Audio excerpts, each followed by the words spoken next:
Steve, something happened this week that I keep thinking about. It is a small thing, but it hit me really hard. Tell me. My dad called me on Tuesday, which is not unusual, but at the end of the call, before he hung up, he said, totally casually, "I looked up the weather for your city this weekend. It is going to rain. Do you have a coat?" That is a very specific thing to check. Right, he just looked it up. Not his weather, mine. And he did not make a big thing of it. He just mentioned it and said goodbye. And that landed. It really landed. Because he never says I love you. In my whole life, I can count on one hand the number of times he has said those words directly. But he checked the weather in my city. He wanted to know if I had a coat. That is the thing I want to talk about today. Because a lot of people have a version of this in their lives. Someone who cares deeply but does not say it directly. And sometimes that can feel like absence. But sometimes, if you know what to look for, it is actually everywhere. I think for a long time I felt like his love was not quite real because he did not say it in the way I expected it to sound. And then I looked at the actual pattern of his actions and I realized it has always been there. And that is the shift that changes things. Moving from "does this person love me" to "how does this person love me?" Okay, so why do some people not say it directly? Because it is not like my dad does not have the ability to say words. He talks all the time, just not those words. A few reasons. For some people, saying "I love you" feels too large, too exposed. It puts the feeling out in the open, and that vulnerability is hard to handle. It is easier to show something than to name it. Because naming it makes it real in a way that can be responded to. Exactly.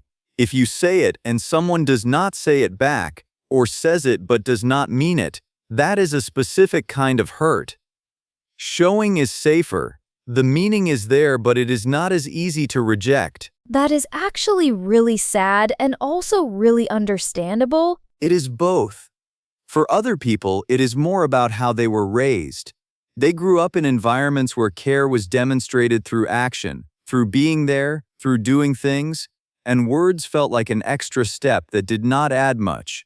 They already showed you. Why would they say it too? My dad's family is like that. Everyone does things for each other. Nobody says much. And that is its own language. It is not a lesser language, it is just different. The problem comes when two people speak different languages and neither of them knows it. One person is waiting to hear the words. The other person thinks they have been saying it for years. And they have, just not in the way the other person recognizes. Okay, so what are some of the ways people do this? Because I think I want to get better at noticing them. Let us go through a few. The first one is showing up when it is inconvenient, not when it is easy. When someone drives an hour to help you move on a Saturday morning, when they cancel their plans to be there when you are sick, that is not obligation. That is a choice. I have a friend who does this. Every time something hard happens, she is there. She does not send a message that says, "I am thinking of you." She just appears. That appearance is the thing. It takes time and energy and willingness to be in the uncomfortable place with someone. That is a significant act of love, even without a single word. The second one. Remembering what you would not expect someone to remember. The specific thing you mentioned once that you were worried about. The small preference that is easy to overlook. What kind of coffee you take. That you cannot eat a certain thing. The name of the person you were having trouble with at work. My dad knew which podcast I was listening to last month. I mentioned it once. He remembered. Because he was paying attention. And paying attention is a form of care. It sounds so simple when you say it like that. It is simple, but it is not easy. A lot of people go through conversations waiting for their turn to talk. Someone who is really listening, really filing away the details because they matter, that is rarer than we think. What is the third one? Doing the thing without being asked. Not waiting to be told what you need. Just seeing it and doing it. Someone who notices your glass is empty and refills it. Someone who handles something stressful so you do not have to. Someone who quietly takes something off your plate before you even knew it was heavy. Oh, I feel seen right now. I do this for people I care about. I did not think of it as expressing anything. I thought it was just being helpful. And you were. But why were you being helpful? Not for everyone. For specific people. Because I care about them. That is the thing underneath the action. The help is real and the care is real, and they are the same thing. Okay, so how do you actually receive this kind of love? Because I think I have spent years appreciating it less than I should have because it did not look like what I expected. The first step is noticing. Really noticing. Not in a grateful, performative way, but actually pausing when something like your dad checking the weather happens and registering, this is a choice someone made. They thought about me. This matters. And not brushing past it. Right. We brush past a lot of love because it comes in small packages. We are waiting for the grand gesture and we miss the everyday thing that is actually constant. What is the second step? Letting them know it lands. Not necessarily in big words, but in a way they can receive. When your dad mentioned the weather, what did you say? I said, "Thank you, Dad." And he said, "Okay, take care." And that was it. And did you tell him what that meant? No. That is the second step. Not a long declaration, just that meant a lot to me, that you checked. Something that closes the loop, lets them know their love reached you. That feels vulnerable to say. It is, but for people who show love through action, hearing that their action was received is actually deeply meaningful. They put something out quietly and usually receive nothing back. I noticed can be a profound thing to say. And the third step, how do you love someone back in their language? You watch for the way they care, and you care for them the same way. If they show love through doing things, you do things. You notice what they need. You show up when it is inconvenient.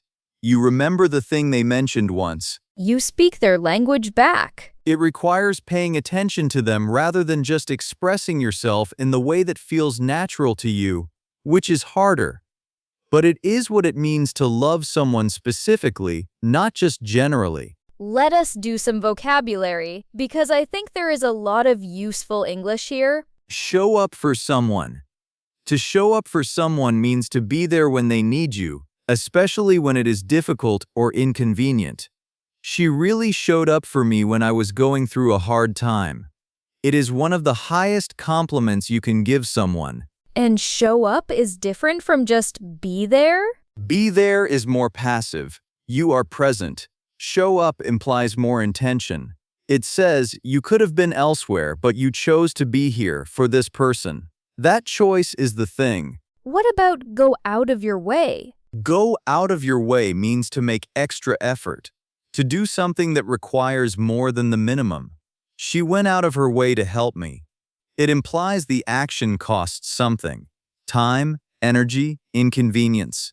Which is what makes it meaningful. And it is the thought that counts? It is the thought that counts, is a phrase you use when the gift or gesture is small but the intention behind it is real.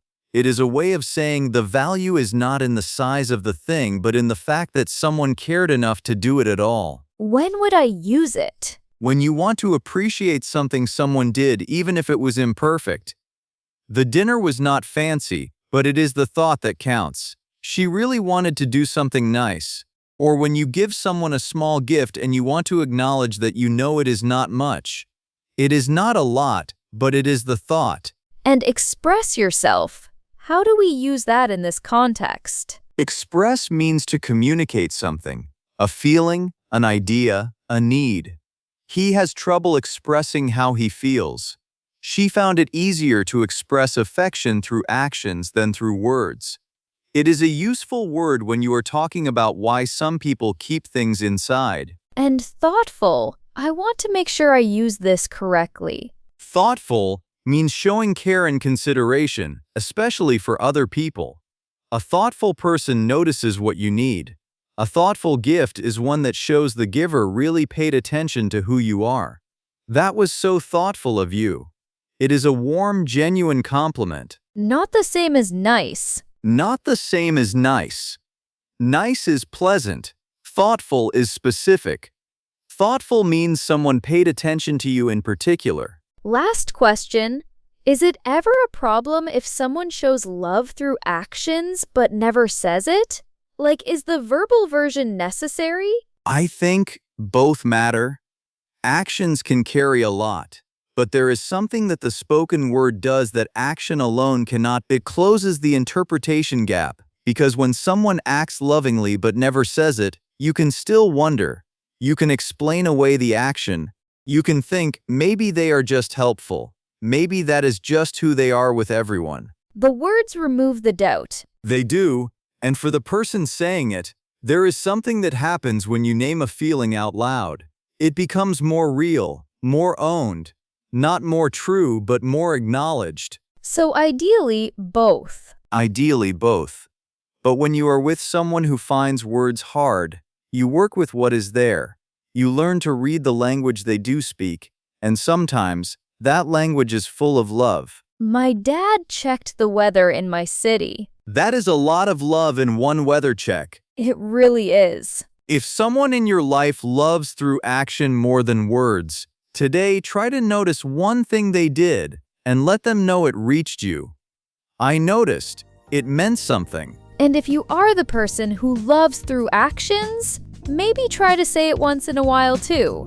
The people who know you love them through what you do, they will still want to hear it sometimes. Both languages at once. We will see you in the next one. See you there.